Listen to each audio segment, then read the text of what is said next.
You should be good to go. And where do you want that? That works. Do you want that sort of here? I know singing. Put that back. Here's set.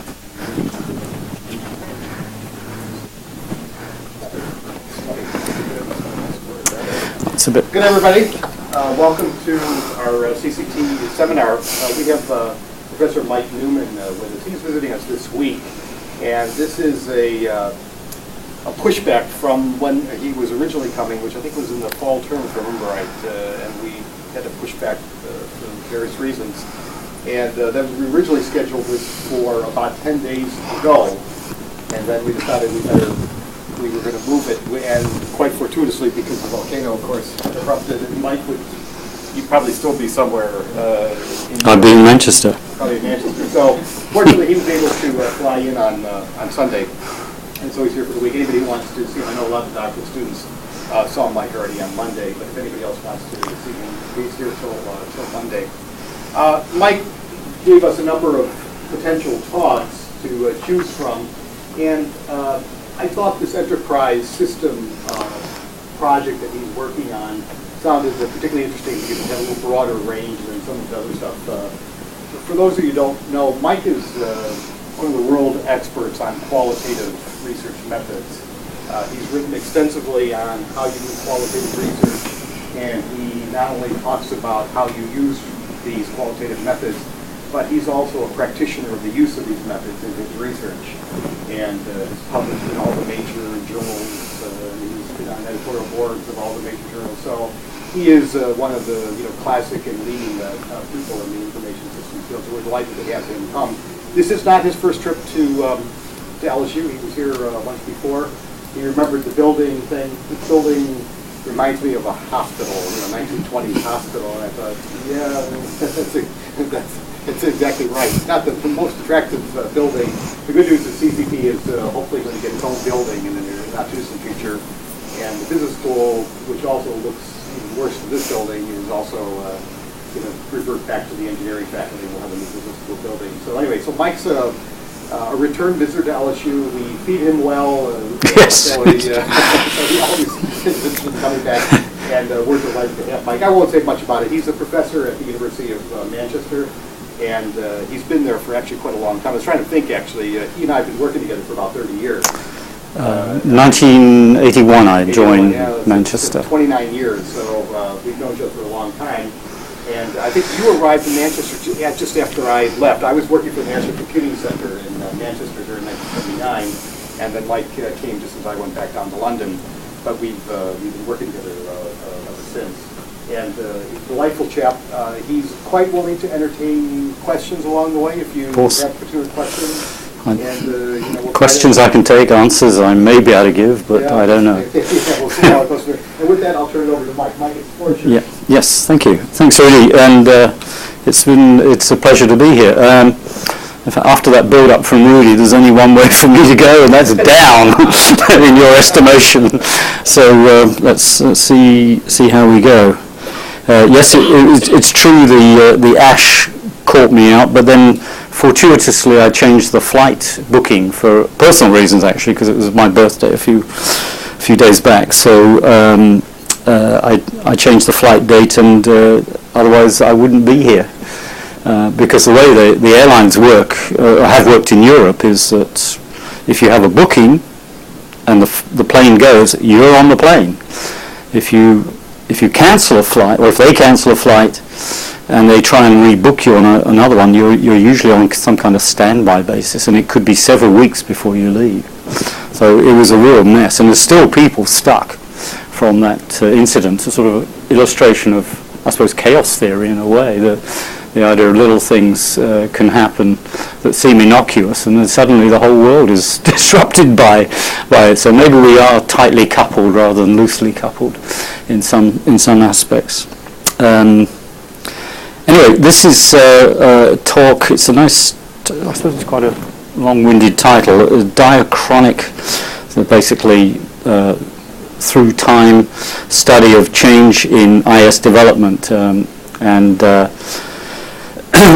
the case that we're focusing on is one of three that Aziz and I have been studying. He's from Malaysia. He's a PhD student of mine. He's from Malaysia, and he's been doing some study of 3 higher educational institutions in Malaysia, and they've been trying to implement an enterprise system, particularly focusing on the finance modules, because that's his expertise. And it's a story of a implementation that went wrong, but that's not unique, of course. And but it has other aspects of it, because we have three case studies. One of them has been successful. The case 1 was successful. Case 2 was relatively successful, but the case 3 was unsuccessful. And we had the same vendor using very similar technology, but it was developed over time and modified and then re-engineered and engineered in a backward sense. And I'll explain how that worked. But case 3, for reasons that we can explore, didn't go well, and they're still struggling to get any value out of the new system. And the vendor pulled out, and then the project manager left, and this is a classic case of kind of spiraling into an abyss, and it looks like they'll never achieve anything. So Aziz has done the empirical work based on a social process model that Kalle Luutinen and I have developed and is published in Aegis. And then we've taken it a bit further. He's done some grounded research, grounded theory research, and come up with categories that we then apply to it. But this study also uses a particular theory, actor network theory, to best understand some of the events that we discovered. And so it's a combination of a descriptive project where we describe events that took place, but also a theoretical application to try and understand why these events took place and the way that they unfolded. So, yeah. So I should say something about Manchester, great place. Here's the best football team in the world. Well, I know.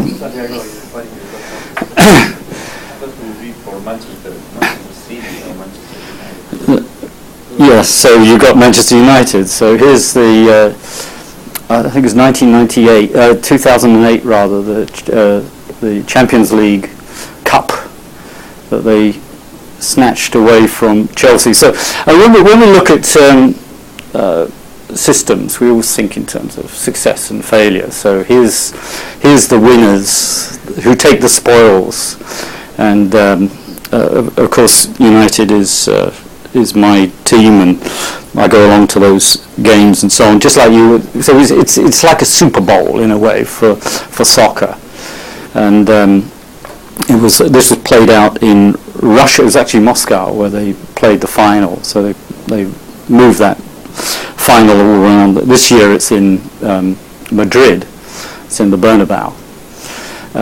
And we just heard last night, of course, that the best team, or they think the best team in the world, or the second best team in the world, Barcelona, was knocked out last night by, rather unexpectedly, by Inter Milan. So we wait and see who will then. So you've got a German team now in the final called Bayern Munich, and then you've got an Italian team called Inter Milan. So we'll see how what transpires towards the end of May. Now, of course, with winners you also get losers as well. And here's the Chelsea captain that missed his penalty. It ended up in penalty shootout, and of course he missed his penalty. He slipped actually on the wet surface. You can see it's raining. Those are not all his tears, but there's a lot of sadness there. And I think in many cases in implementations you do get winners, and you do get some losers. What we would like is a system where both major parties or stakeholders had some success in the project as well, but that doesn't always happen.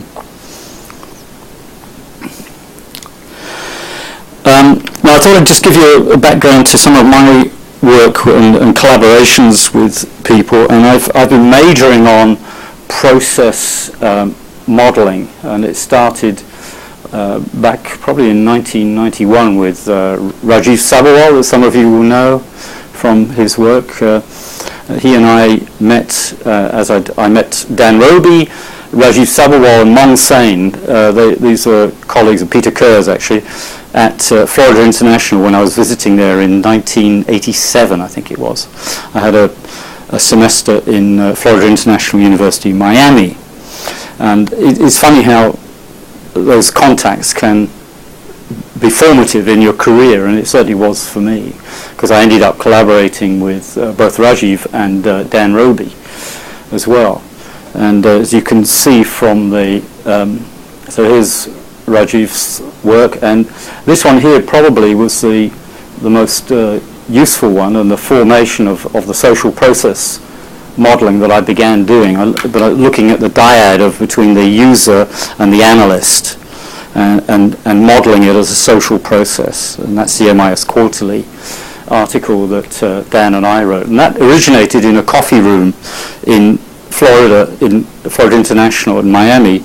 And I was doodling with a model on the back of a napkin, and that was the model that actually formed that paper there. And I said to Dan, look, have a look at what I've done. Are you interested in collaborating with this? And so it went forward. So the reason I'm saying that is not self-aggrandizement, but rather to encourage you to make contacts. It's a social research is a social process, and you have to engage and develop your networks. Most faculty members, senior or junior, are very willing to talk to PhDs and engage with you in that way. And so we went on, and I wrote some more stuff with Dan, an application of the social process model, and more work with Rajiv as well, and then with other people who's from Finland, and so on. These are more applications, and there's another one with Rajiv in the Journal of Information Technology.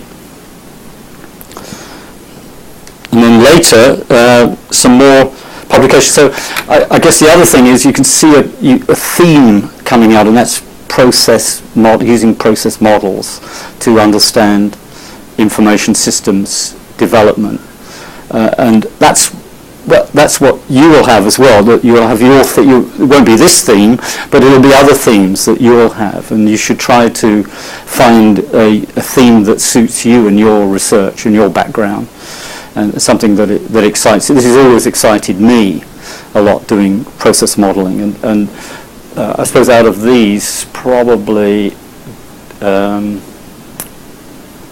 where's it gone? This one, yeah, the European Journal of Information Systems. That was almost approved by MIS Quarterly, but they just didn't quite make it. But when Richard Baskerville got hold of it, he wanted it published within a few months. So we were very happy to get it published in the European Journal of Information Systems. And this is a development of the social process model, explaining information systems change, a punctuated social technical change model, or the PSIC model. And that's the one that we use in this paper. This was an ESIS paper that this talk is based on. Sorry about that. I'm not quite sure where I put that. I quite like that quote though, but because it does, it's not apropos anything particularly, but it is perhaps a recognition of what happens in a lot of projects is that there's a history behind them, and they keep on doing the same stuff over and over again, and it doesn't work, and they say, okay, give us more money and we'll try again, and so on. And they don't change anything. They just go on doing the same stuff over and over again, and lo and behold, they reproduce another failure. at the end of it. And I've seen this several times in companies where they seem to have a culture of failure that results in obviously great financial losses as well. But I'm always amazed how tolerant a lot of organizations are of failure. They just seem to say, okay, we've got another one. We'll write that off and we'll try again. And I remember coming across a telephone company in Canada, and they were just past masters at this. And they said, oh, we've got another failure. It cost us $20 million. We'll just increase the telephone rates that we charge people. Because they just added it to their cost base, and they apply to the regulator. The regulator says, yes, you can have your costs plus 10% or 5% or whatever. So cost didn't matter to them. Actually, that then changed when competition arrived. So they gradually opened up the market. You can imagine now for telephone services that the market is pretty well free-for-all. And that's when they said, oh, we need to do something. And what they did was they retired the project manager who kept having these failures. They got rid of him and brought in somebody who seemed to know what they were doing. And they went on from there. So that's something about that kind of thing. Doing the same thing over and over again and expecting different results.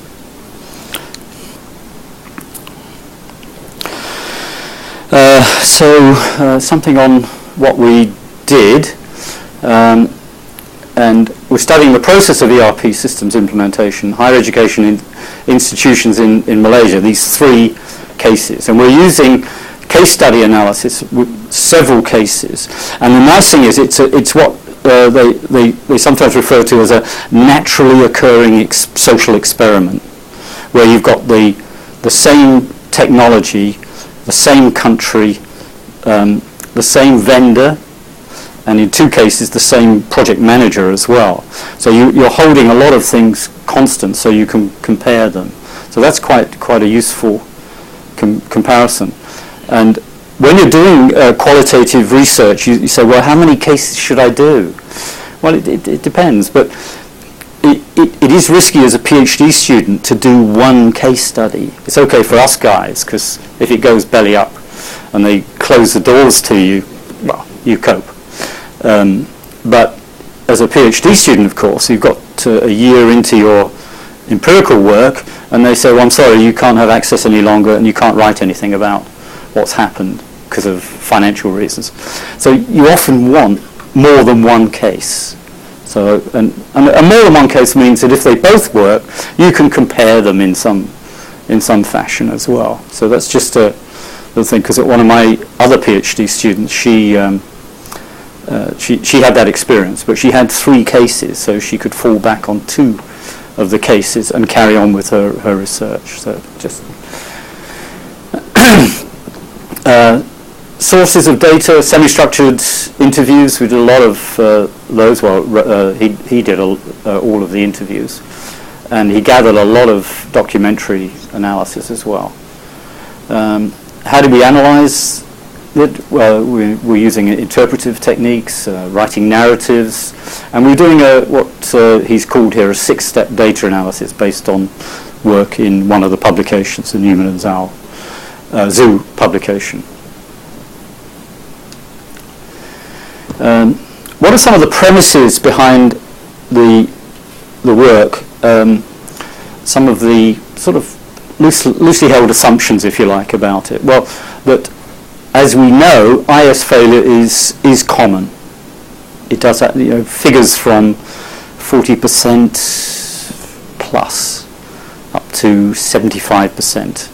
That kind of depends on the size of the project and the nature of the project as well. Is it experimental? Is it structured? Is it a package? Those kinds of things. But even packages can go disastrously wrong as people try to shoehorn the package into their organization without going through the necessary re-engineering of their processes to fit the package, as we know. So it's common, complex. They're often trying to do things that they've never done before. There's always pushing the frontiers back. And of course it can result in a costly failure.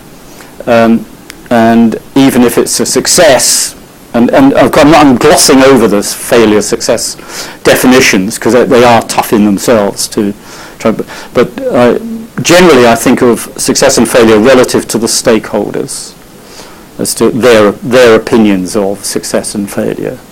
So you could have conflicting opinions.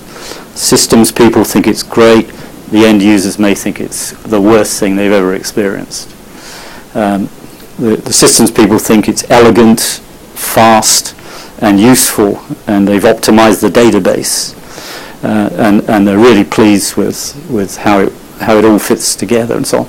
The users find it slow, cumbersome, and not very useful, and they're developing shadow systems, spreadsheets, etc., workarounds to cope with the problem. The usual stuff that I'm sure everybody's read about. So outcome, whether success, failure, or something in between, can be best understood by examining projects in terms of their history, and I think that's a neglected area, looking at, well, what did they do in the past? How successful were they in the past? What did they learn from that? And so on. There's so much that needs to be looked at there. So you cannot just ignore your history. Because if you carry on, like Einstein said, if you just carry on repeating what you've done, you're likely to repeat the failures as well. You've got to have some way of getting out of that cycle of failure. So history is important. Process as well. We want to study not just using cross-sectional techniques such as survey methods and so on, regression or structural equation modeling and so on. That's all fine, but it means that you're not studying the process. And I believe strongly that process is related to, if you understand the process, you can understand the outcome. How did we get where we are? You need to know where you've come from. So part of the research in this area is to reconstruct that history, that process, as well as looking at it in real time when you're in the organization. You can look at it in real time, but you can also look retrospectively at what has occurred in previous weeks or months. And then, of course, you should also, like Pettigrew has been talking about for decades, you should examine the context. It's a no-brainer, because to understand your internal processes, like projects and so on, and how they've unfolded, there may be significant things in the environment, either the inner context in the organization or the department, or the outer context beyond the organization, financial disasters that are occurring. So like British Petroleum is responsible for this oil spill, whether it was an accident or not. The government has told it he's got to clear it up. So what happens? The share price has plummeted as a consequence. And you say, well, so what? Well, that can affect projects. That their ability to raise money and so on will be affected by that. That's a small example, a current example of how context could affect projects or the likelihood of projects working and so on. But there are other things that can happen, like project leaders leaving organizations midway through a project that they're working on. That is often a sign of a disaster, because if that was their pet project, they were the champion of the project, they leave and the idea goes with them, and the new guy comes in and says, well, I don't want to do that, I want to do this. And so the project takes another lurch in another direction, and of course all the time you're wasting money, you're wasting time, and maybe you're wasting your competitive position as well, because IT is supposed to give us a competitive advantage, or at least competitive parity.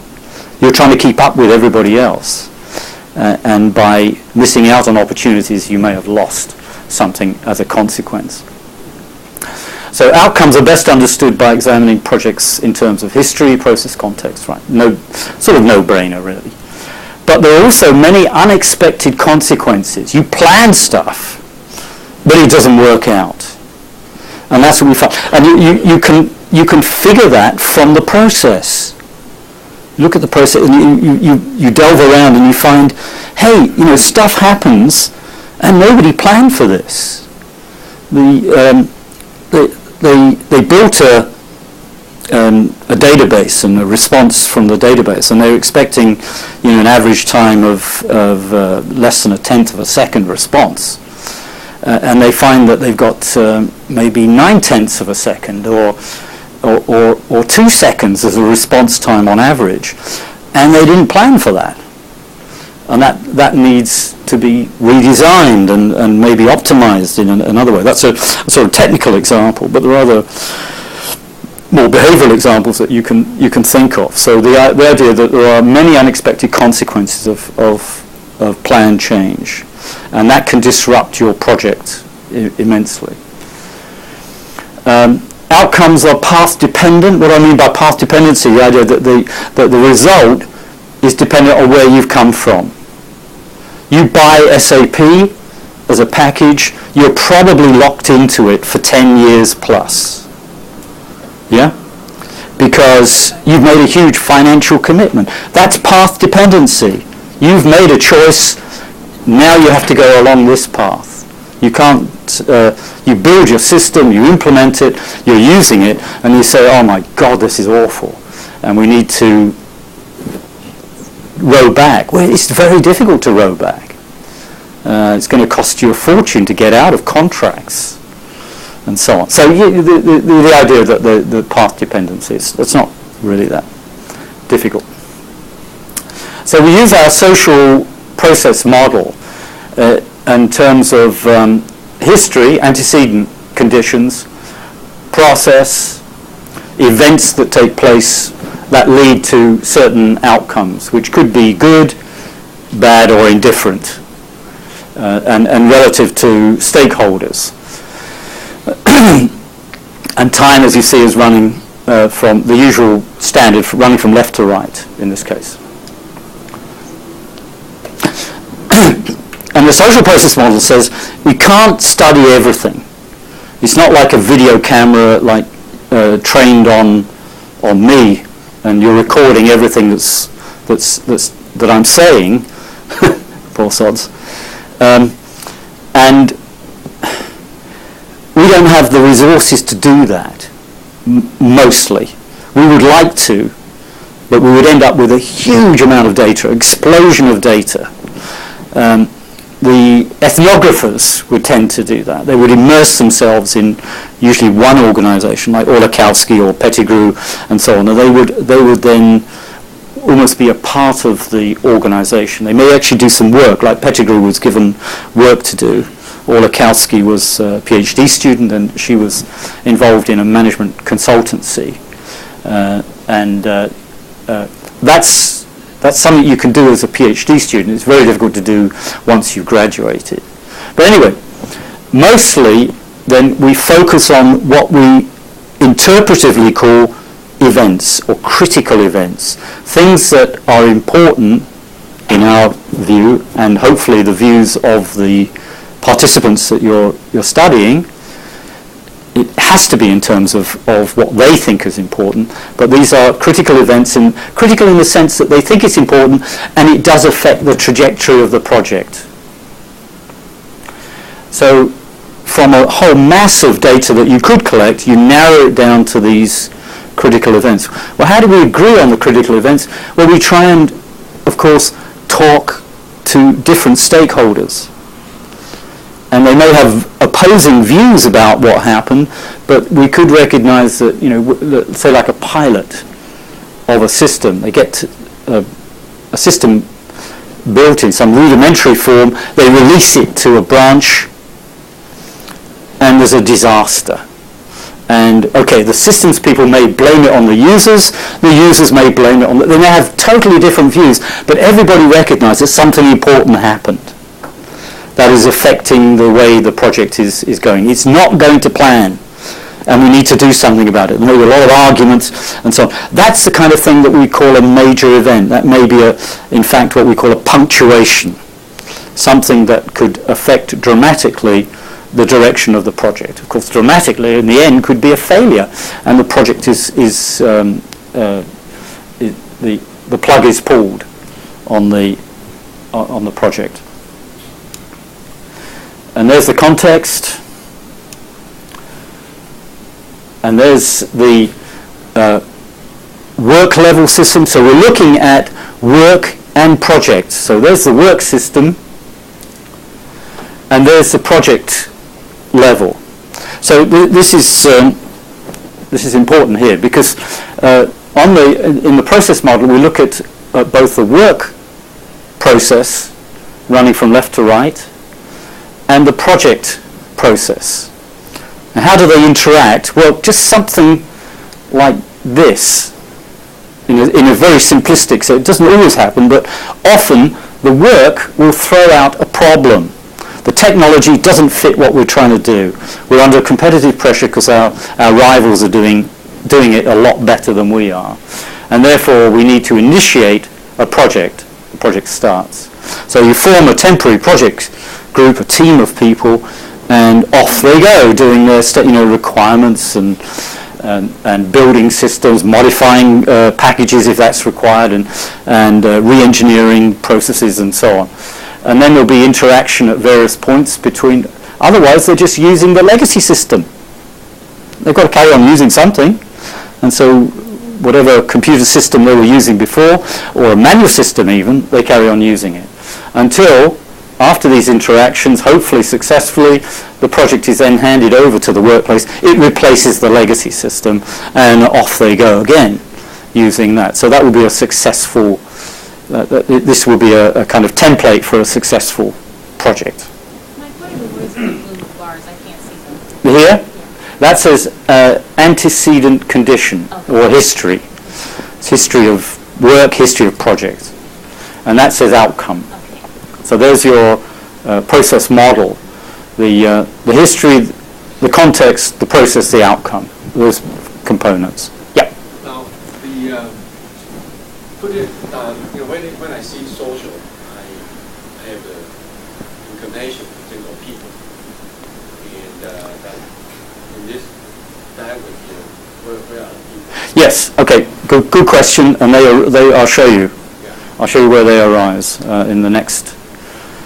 Not this slide, but this is a more expanded version of the process model that we've now introduced the vendor as well. That wasn't done on the previous one. So we've now got 3 levels. We've got the project, the vendor, and the work level. But anyway, here comes the people, if you like. What we're using is a socio-technical model, a very simple Levitt type model, a diamond that you're all familiar with, and so on. But it's actually quite useful in understanding balance between those components. So you've got here are the people, and in the case of work, it will be work people, the people who are doing the work.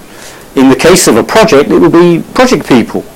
So you've got the 2 different levels. So you've got the task, what they're trying to accomplish, which again may be quite complex. The technology they're using. In the case of a project, that could be a methodology. In the case of work, it's technology for work, screens and procedures and so on. I'm still on the last slide. What are some examples of vendor-level processes? Should we go back here? When you put that in there, I understand work and project. Yeah. But what is the vendor level? What are some examples of vendor-level processes? Yeah. They're the guys who are selling you the software, and they may well these different boxes may be where they have to modify the software in order to get it working. Now remember, they may be developing, like in the case 3, they're developing generic software. So that's one of their tasks, is to come out with a software package honed in the first 2 cases, and then much better able to sell it in the marketplace, because of they've developed more generic type software that will fit this kind of application. Now, Yeah. go back to that social. Yeah. So I'll go forward. Yeah, you got decision makers, right? Who make a decision, and they have to interact with those vendors. So they're kind of activity, social activity. Yes. So how do you document? Yes. Well, that would be you would part of your task would be to ask them to tell the story of the project. How did it arise, and who was involved, and what were the processes involved in that? Yes, and that would be from the interviews that you're conducting with various stakeholders. So if the usually senior managers are involved, you would want to talk to the senior managers and ask them to tell the story of the project. In the case of the vendor, you interview them and you would try to get them to tell you their story from their perspective. And all the time you've got these different stories and you're trying to match them up together to see if they agree with each other. Disagreement's fine. You don't have to force one story out of it. In fact, you'll often get big disagreements between the stakeholders. Does that help? Yeah. Okay, so here's the model in more detail then that we're using, where you have this balance, if you like, here between the structure, the technology, the task, and the people, is then disturbed by something, some critical event that takes place. That could be internal or external. It could be, say, competitive pressure. And they realize that they've got a gap developing, or a gap was developed. It could be something very fundamental, a problem between structure and technology, and it produces this thing that makes the current arrangements at the work level or the project level imbalanced. And we look for evidence for that as well. And so this doesn't work anymore. We need to, something's happened, our project manager left, and we've got a real problem here because we've lost direction. We don't know where we're going. And our project seems to be running out. It's not balanced anymore. David? No, because initially there is often a problem at the work level, the workplace, and it is imbalanced. And that's why you want to start a project. It's not working the way it should do. And what we've found in practice is that there's often a difference between the task and the technology. The technology is not up to the tasks that they're trying to do anymore. So like underwriting, insurance underwriting is now use sophisticated technology. But if you didn't have that, you would find that you're under competitive pressure in order to work more effectively. And so that imbalance would be there in the work situation. And if the underwriters scream enough, somebody hears and says, "We've got to do something. We've got to introduce a new form of technology, a much more sophisticated technology, to at least keep up with our competitors and maybe overtake them." Project starts, off they go, and So there is an assumption that at least we know what the balance looks like, the balance position. we would prefer balance to imbalance. Yeah. And of course, remember, you could have multiple gaps as well. Things spiral out of control, and you get these big gaps all over the place. I was looking at that, Mike, could there be a gap between the people and the technology? There's a lack of technological skill as far as dealing with the technology. Yes, they weren't trained properly or something like that. Could be, that could be the case. So normally, if the gap is big enough, if the imbalance is big enough, you would try to intervene. So this is just like a template, if you like, for a typical sequence. Balance, imbalance, rebalance. But of course, you intervene, and sometimes it doesn't work. You do something, these are social events, and you do something and it doesn't work. So you could end up with the same gap, more gaps. It's going out of control. That could also happen as well. We found that in several situations. They try to implement, say they release a pilot study of a pilot version of the system in a branch, and it can go really bad. And then you've got you're firefighting all the time, trying to recover from that.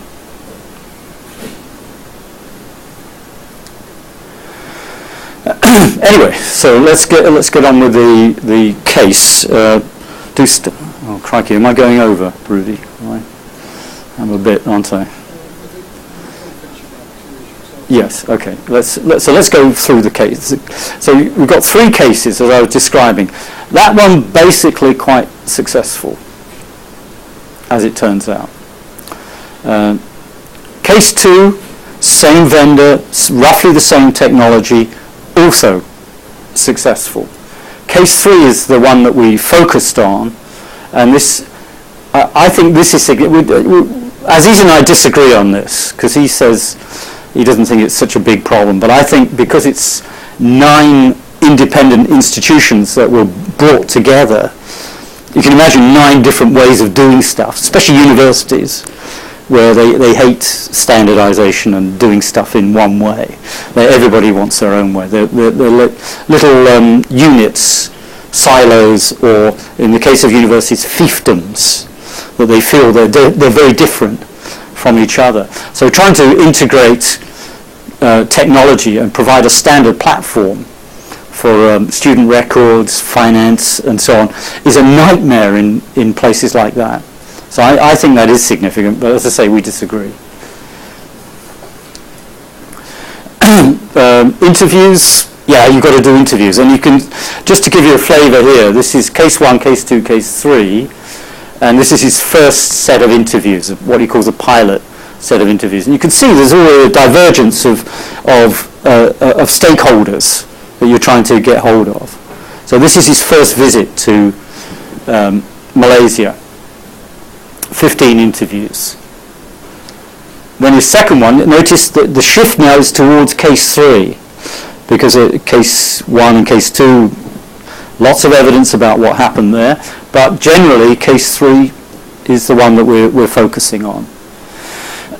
So this is the second phase of fieldwork. So that's something that just the PhD students, if you like, that you really want to use your time, the time that you've got, if you're doing case studies, to go back multiple times, because stuff unfolded here that we didn't predict. So how can you find out about that unless you're going into the workplace several times? And of course you need good access for that, so that you don't want to annoy people. So you want to make sure they'll let you back into the organisation. And it's not always easy. Sometimes you do reach this fatigue that the subjects feel research fatigue, and they get a bit tired of you.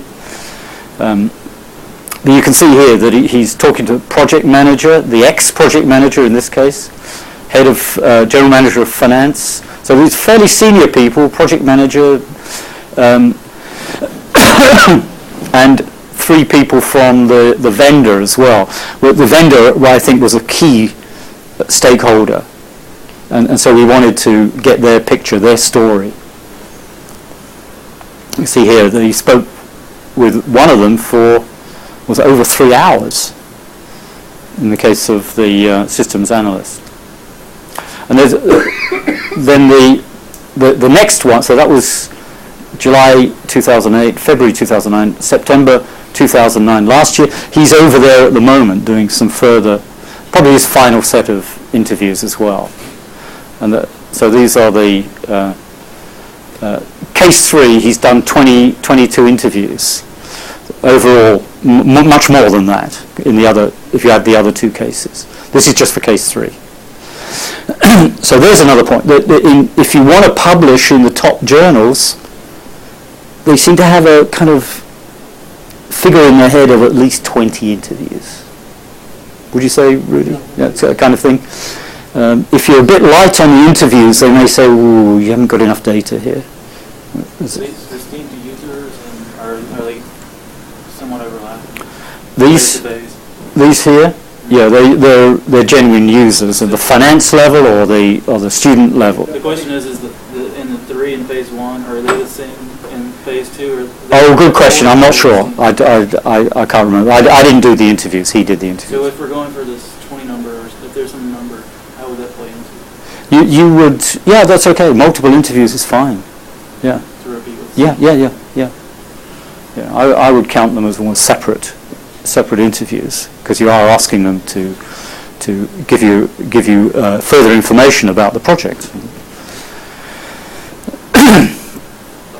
So that's what most of us do, right? We're not ethnographers. We're not immersed in the organisation, so we're going to go in several times, and then we're looking at what's happening in real time at that point, but also we're asking people to reflect on what's happened already, or even project forward to what they think is going to happen as well. Yeah? Do you do all transcript collecting? Yes, he made transcripts of almost all the interviews. I'm not sure he did every one of them, but It's kind of very time consuming, yes. I haven't done that before. I've several. So it's Yeah. kind of, Yeah, it's not easy. It's not easy, but because most of them were in Malay, and then he had to translate them to English so he could use them in his research. That's, now, case 3 has 9 instances. And then you have project managers. Phase 1 and phase 3 is going to. And phase 2 and 3. Who did this? This is case 3. Case 3. Yeah, this only is case 3. 9 institute, right? Yeah. So how the 9 institute, they have all the decision makers. So don't you think it makes more sense to interview those decision makers? Yeah, he did. Are they users? Or? He did interview senior people. But phase 1 and phase 3 don't. Like you can see that he's interviewing fairly senior people, both junior people as well, but also like a general manager. Remember, he was interested in finance, particularly.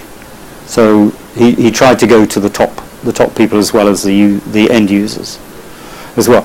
Yeah, right, what's missing is perhaps the whole 9, the original 9 institutes. But remember, these guys are merged now. These are one institution. It would be useful to actually look at having interviews of each of the 9 Yeah. units that actually got Right. merged. Yeah. Yeah. Each of them might have different content, according to your context, Yes. history. Yeah.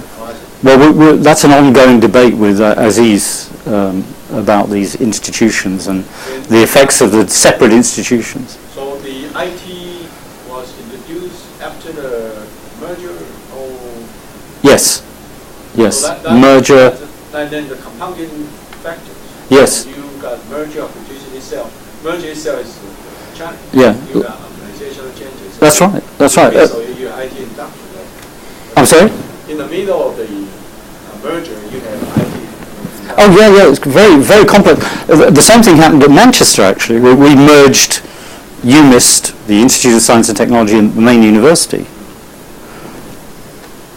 And at the same time, we introduced an ERP system from PeopleSoft, and it's a whole mess because you're layering complexity upon complexity.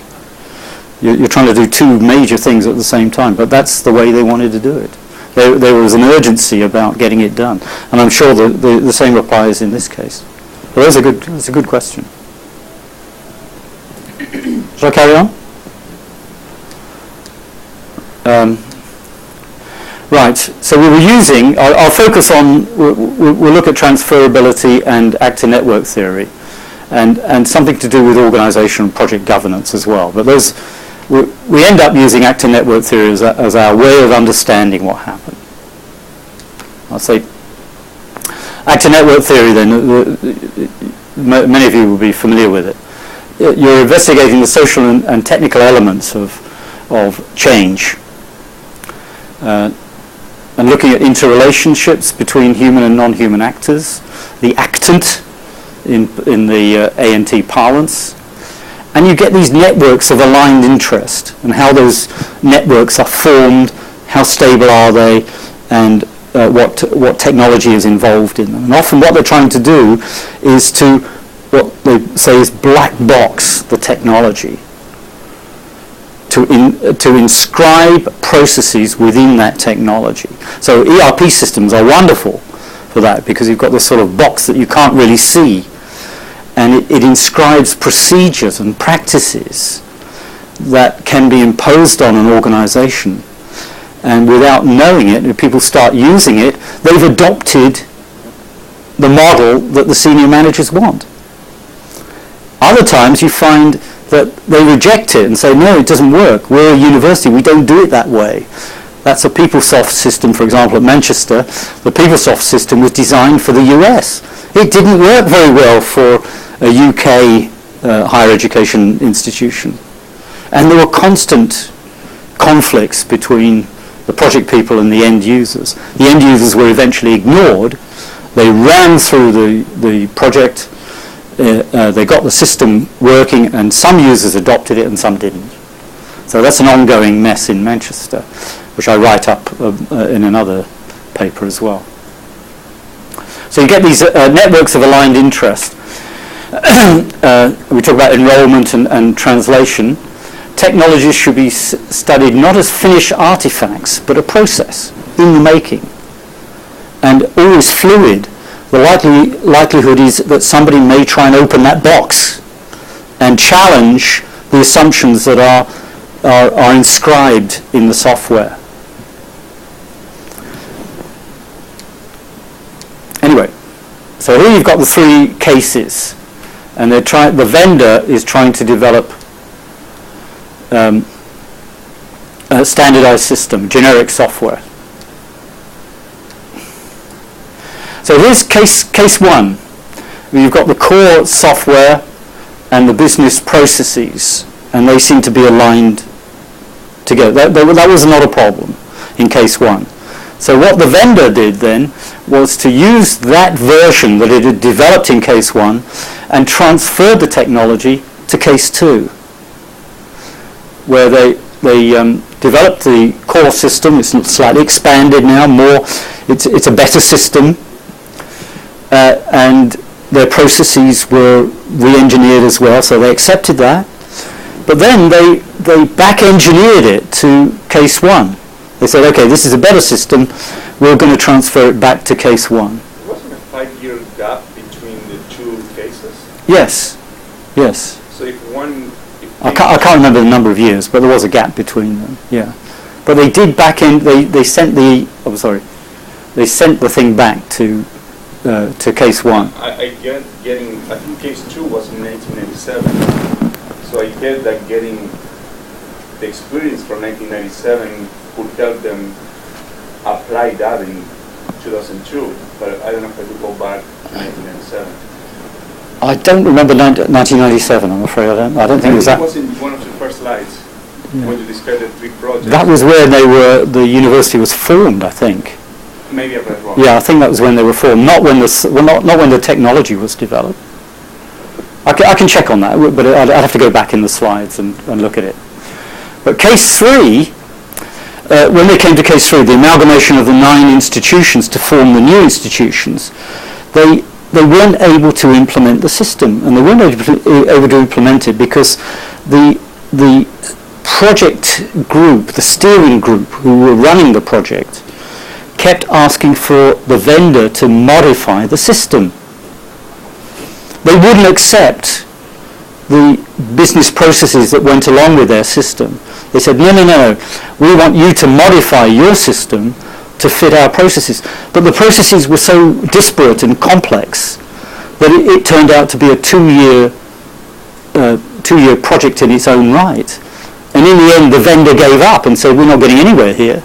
Our idea of developing generic software is running into very deep sand, and we're not getting anywhere. We're going to pull out, and they pulled out. So just to illustrate it, you've got this thing, the core system gets bigger and bigger, and then the business processes, which are getting so complex, just gets out of hand. And so it's never complete. So just putting it another way, then you've got these, the 3 cases using the project manager in case 1 was the same as the project manager in case 3. And she had this fixation with rapid application development, this technology that she was concerned with. And it worked in case 1. Case 2, she wasn't involved in that. Case 3, she came back again, and she resigned in the end because she wasn't getting anywhere with case 3. So you've got, so this the vendor is everywhere over time, and you've got these different versions here. the base version, rapid application development, produces version 1. Version 1 to version is implemented in case 2, but modified, developed. And then you've got version 2. And it's not on this diagram, but that version was then re-engineered or back-engineered to case 1. So they take version 2, fully expecting to develop it further in case 3, but they couldn't.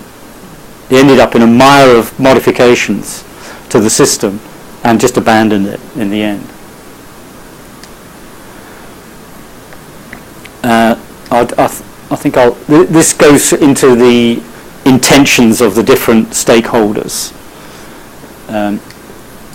as well. And I'm not going to spend any time on this, but you've got the vendor who has previous clients influencing the project, wanting to produce best practice so it can sell more software to other similar institutions. You've got the project manager whose previous experience was the rapid application development. So she comes with that as her baggage, if you like. And then you've got the clients with their organizational structure and different work styles and complexities.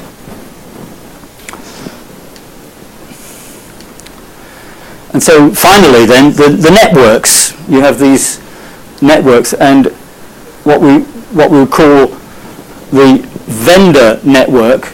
They saw the idea, in case 3, they saw the idea of developing a relationship with the middle managers. They were very close to the middle managers, or thought they were. And their idea was to involve them in developing this best practice, creation of best practice. The project manager thought she was working with top management and the IT people, the IT director particularly. And she had this agenda of using something that worked successfully before, the rapid application development. So she saw that as her way of advancing her career, to make sure that success in one would be produced in the third one. But it didn't work out like that at all.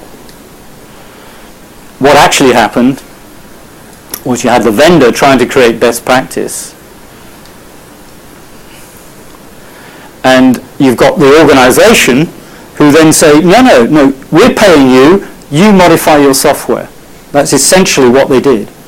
They said, you just do what we tell you to do.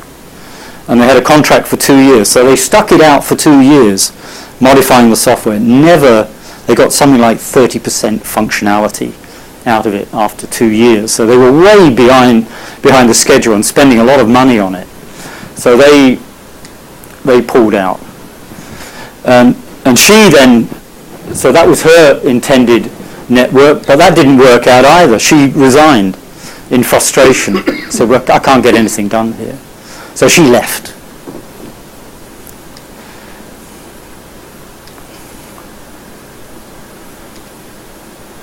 And the vendor left after 2 years. 2-year contract.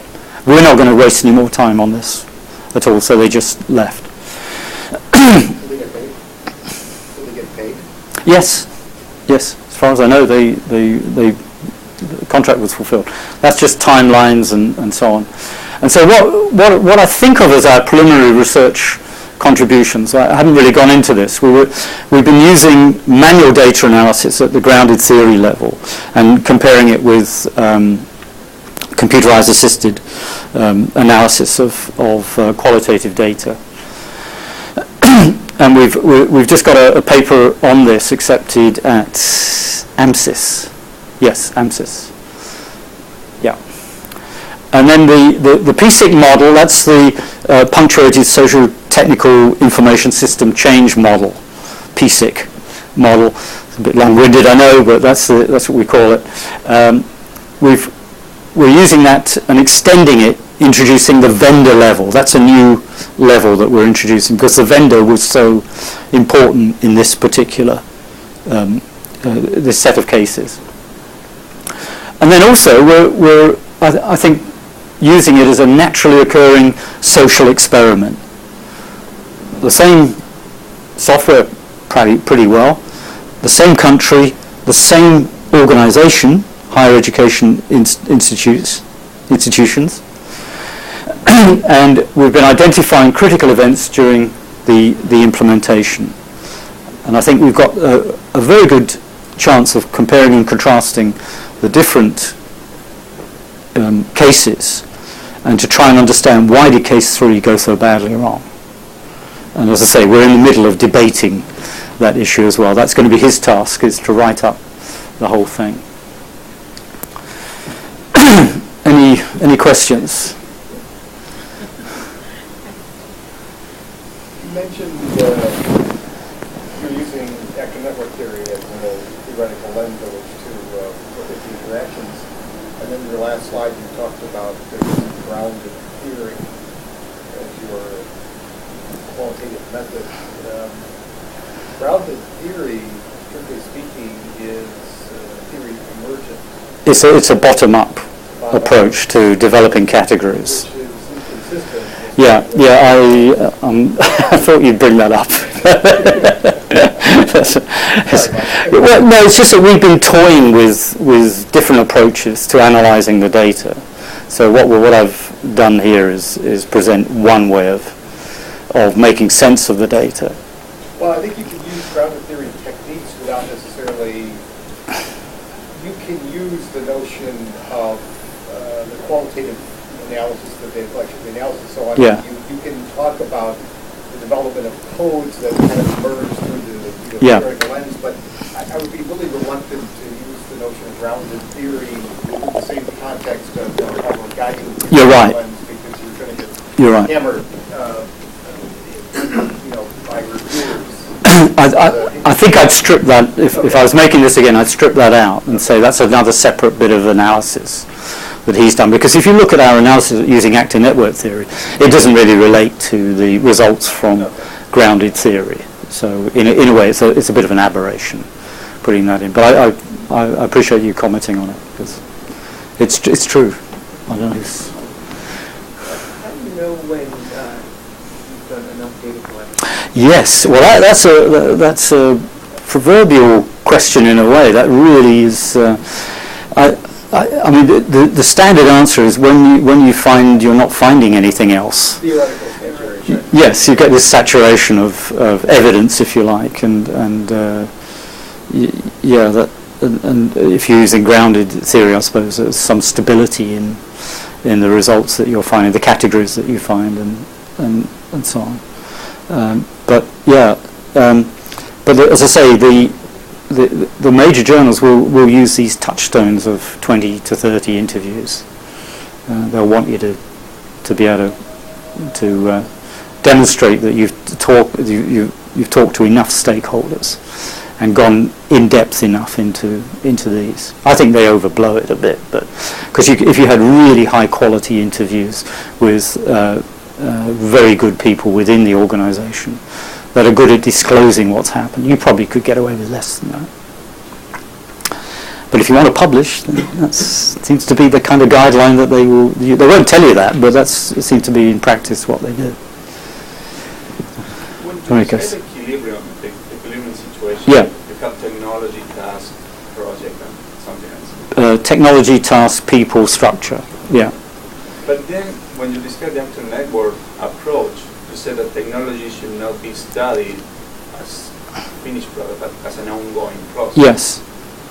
So Yeah. So and they are in relationship to each other. Remember, they got the close contact. In fact, it does reflect that interaction. The problem with the internal equilibrium is you said there is something that changed between the task and the technology that breaks us. Well, only as an example. That was just one. It can be other things There that could be other change. things, Yeah. but if technology is something, how do you keep it still to get equilibrium? I mean, if it's always moving. Well, no. I mean, most systems are fairly stable. I mean, that's the problem with it. Is they are stable. Okay, then they You do want more flexibility often from My technology. There seems to be an inconsistency there. If they're stable, you then study them as a stable system. No. Studying them as products. No, but yeah, I mean, it depends on your view of technology. If you think it's an objective thing, or is it socially constructed, and so in relationship to the people, it's how they view the technology. So some may view it, for example, as a threat, or a control device. Others may view it, they may welcome it and say it's a liberator. It's something that gives us the ability to do certain things that we didn't have before. You know, like you were showing us the iPhone earlier and showing us applications on that looked kind of a liberating, not a controlling type. But nonetheless, it may be collecting data. Maybe it could be used as a device to collect data that could be used by Apple in order to improve their marketing, or maybe for surveillance purposes. Who knows? So it depends on. So it's the relationship between the technology and the social arrangement. It's part of the social arrangement. So the technology is socially constructed by the actors. It's not a fixed. I don't believe it's a fixed thing. Now, what organisations would like you to do is to put this box around it so that you don't examine it anymore. You just accept it. It's there. No, I get that. I think it's just with the equilibrium piece. To me, it will make sense when you say, okay, this is the system that we have, and let's see how it matches up with all the other actors. If you're saying that system is also in flux, it will be very difficult to find an equilibrium because it's always moving. No, don't seem to be consistent. Yeah, no, actually I thought what you were going to go on to say, which is something we've thought about, is this idea of how do you depict these diagrams as stable when you've got a variety of users. So end users, they could have different opinions on the same technology. How do you, that's an added level of complexity. I don't really have an answer for that one, I'm afraid, but that wasn't the question you asked. I thought you were going to. Anything else? I know we've Yeah. Last question. What's the major findings in terms of this project? Yeah, well, I said something about the contributions. I suppose. Because you mentioned the situation is so complex, right? The process is so complex. What's the major success factor for the success of this kind of enterprise? The organisation that you're. One of the results, and as I say, we're in debate about this with Aziz and I are talking about it. One of the things I see is the nature of the organisation is very important. The arrangement and the history of organisations and how they came to be does have a big influence on the acceptance of technology. So in the case of the 9 institutions, bringing them together to form, I mean, Manchester, it's bad enough bringing 2 together, but bringing 9 together would be a nightmare. There would be a lot of squabbling that was going on, or failure to agree on these things. So I think that's one of the contributions, is looking at the nature of the organisation and seeing how that influences the process. Organizational culture, different organizational culture. Yeah, there may be some variations in that, but it's the same country, it's the same technology, on the surface anyway, and it's the same organisational type, higher educational institution. The difference in case 3 is the complexity of the original organisations and bringing them together. So I see a contribution there. Mike's here till next Monday, so if there anybody wants to talk to Mike on a one-on-one basis, let me know. But with that, Mike, thanks very much for the presentation. Pleasure. Thank you for inviting me. Thank you. Hi, can I see like the second slide? In your qualitative. Just one more.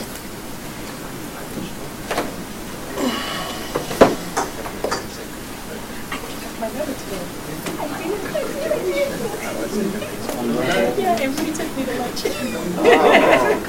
I think it was like slide number 2. Okay. I was trying like When did you get it? just doing That one? that next, yeah. Qualitative research method, case study.